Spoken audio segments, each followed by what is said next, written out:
talked about the 49ers, that West. So the 49ers traded Trey Lance this offseason, officially have that drama over, had 3 quarterbacks get hurt last year, had Christian McCaffrey playing at quarterback, had Brock Purdy come in basically with his forearm popped out and just to throw a pass, just so they had a quarterback in the game versus Philadelphia last year. But they showed we are still one of the best teams in that conference, and we're going to be in the conference championship year in and year out. Kyle Shanahan, though, is going through Andy Reid's early part of his career question marks, where I engineered an MVP season for Matt Ryan. And I made Kirk Cousins and Robert Griffin III look amazing in Washington, and that incredible coaching staff that had him, Sean McVay, and Coach Eyebrows in Green Bay and Matt LaFleur. You had all those guys there, and then he goes to San Francisco, puts in these badass offensive schemes in the running game, and then gets Christian McCaffrey, makes it even more dynamic. And then you have Brock Purdy coming in, be like, oh yeah, that George Kittle guy, I really love throwing him the ball. Then you have Debo, best wide receiver running back in the league at this point. And then Brandon Ayuk is someone who every single year people forget about him.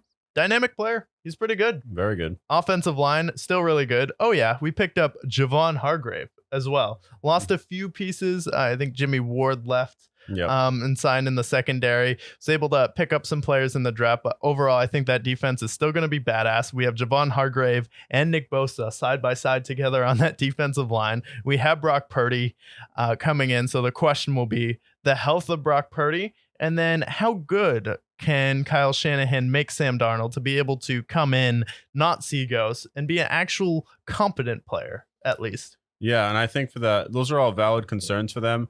However, I look at the rest of their division. You have the Seahawks, who we'll talk about in a second. But outside of that, you have the Rams that's in rebuild, and the Cardinals, who we all know how they look, looking pretty terrible. Yeah. But they should still be right there with the Eagles and Cowboys at the end of the season and making noise and potentially making that Super Bowl that they need so bad. Yeah.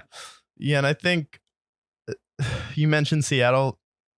If there's like inconsistent quarterback play with either Purdy or Darnold, they have a chance to compete for the division. I'm not confident enough to pick them to win it right now, but I think they can be right there with the San Francisco 49ers. You pick up Jackson Smith and Jigba in the draft. Geno Smith resurrects his career last year. They're able to get to a playoff game, compete for the first half with the 49ers, then just get the doors blown off of them. But they're able to pick up some depth on the offensive line, draft some great defensive players. Pete Carroll trying to resurrect the Legion of Boom. He's making his last push for a Super Bowl, probably as an NFL head coach before he retires in the next few years here.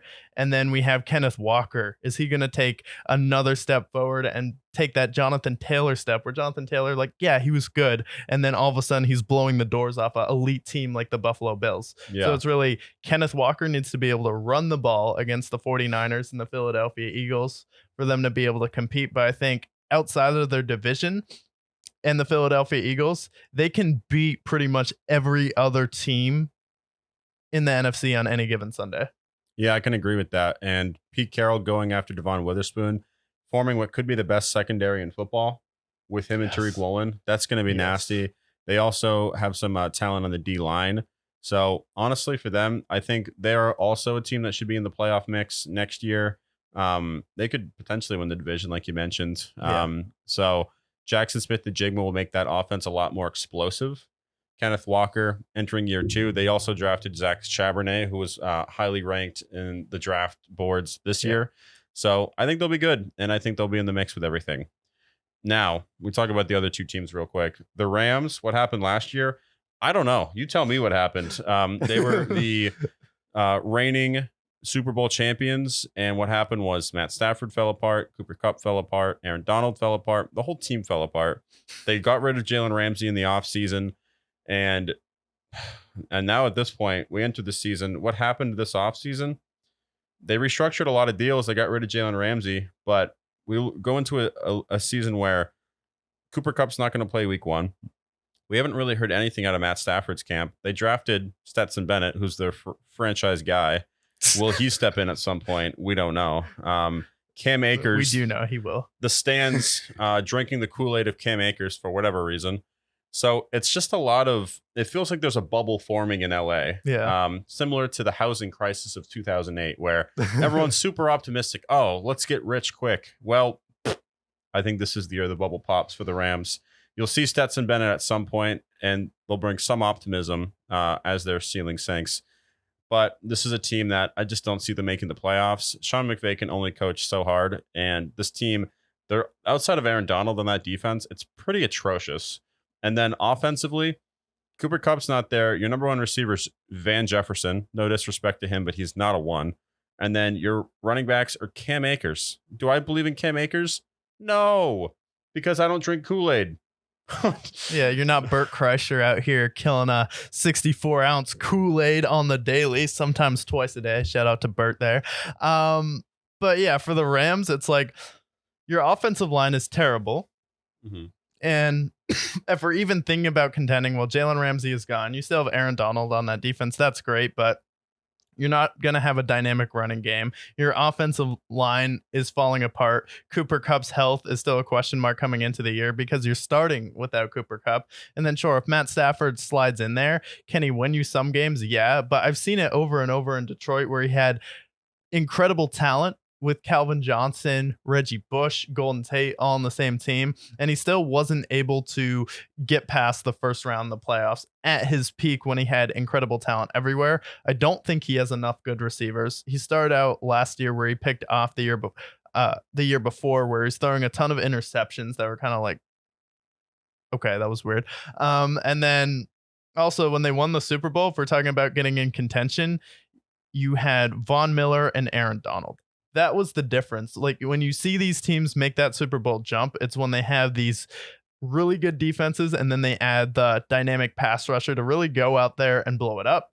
Prime example, the Broncos when they added DeMarcus Ware to go along with Von Miller. So it's like, and then even the Seahawks, they had Bobby Wagner, Martellus Bennett, really elite guys there. So I think you can compete. Maybe you get lucky because your conference is bad and make it. But I think you're pretty much a lock for the third best team in your division, just because I think Stetson Bennett is better than anyone who's going to start for the Arizona Cardinals before Kyler Murray comes back. And you want to talk about a disaster of a team that was supposed to be the next Super Bowl team. You added JJ Watt. What? Added AJ Green. What? Added DeAndre Hopkins. What? Added Chandler Jones. What? Had Honey Badger on that team. What? And then you had, that coach. I mean, the guy. Cliff Kingsbury. The guy, as soon as he had some success in the NFL and they were 7-0, the first thing he does is compare himself to Ted Lasso. He's got chewed out by Kyler Murray on the sideline where Kyler Murray was like, hey bro, fucking chill out and stop being a spaz on the sideline. As soon as that happened, you know, oh, this is over. And then DeAndre Hopkins is gone now. You have Hollywood Brown there.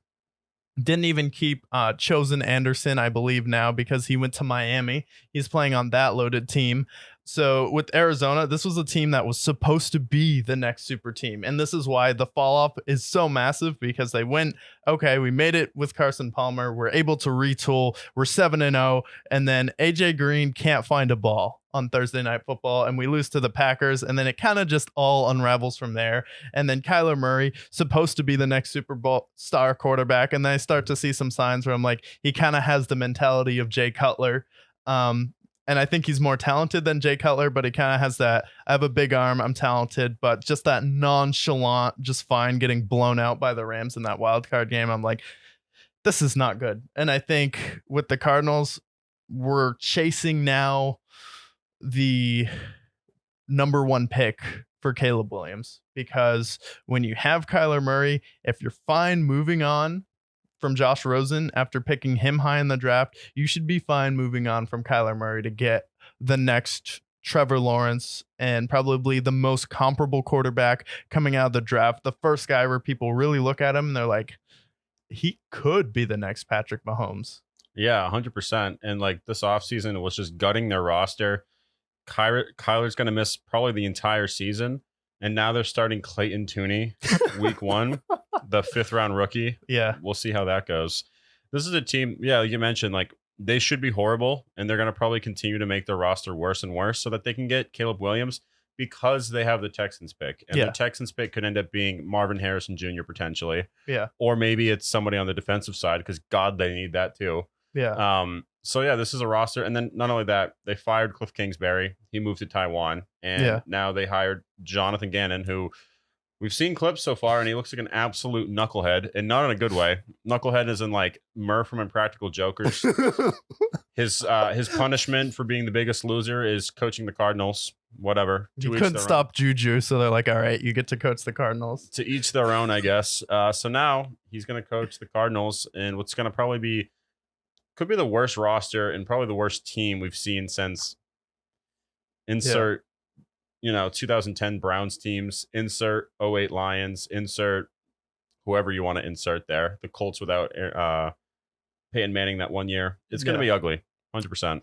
Yeah, and for the people that are like, oh, when Kyler comes back, they could be kind of good. I'm like, no. Look at what the front office is telling you. They traded with the Texans, so they had 2 first-round picks next year, and they're banking on the Texans playing in a really tough conference and that being a high pick also next year. So they're like, we're going to have 2 potentially top 10 picks in the draft next year. So it's like not just shit all over the Cardinals, because I think they've done a good job to set themselves up to get that next guy for the next 3 years, and then they'll have a quarterback on a rookie contract where you shouldn't have paid Kyler Murray. They're kind of noticing those mistakes, and they're preparing to move on from him or be able to draft 2 top 10 players to help move them forward into the future with Kyler Murray. So it's like, show them all you want, but they kind of hired Jonathan Gannon because they're like, all right, this guy is the resurrection of Adam Gase. He couldn't stop Juju Smith-Schuster in the Super Bowl as the defensive coordinator for the Philadelphia Eagles.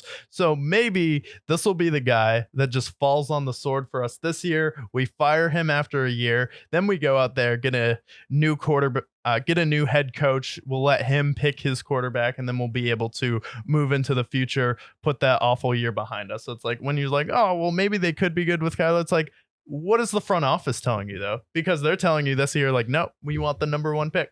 Yeah, and they're going to probably get a first-round pick for Kyler or a high second-round pick. So why wouldn't they move on? So that makes sense. And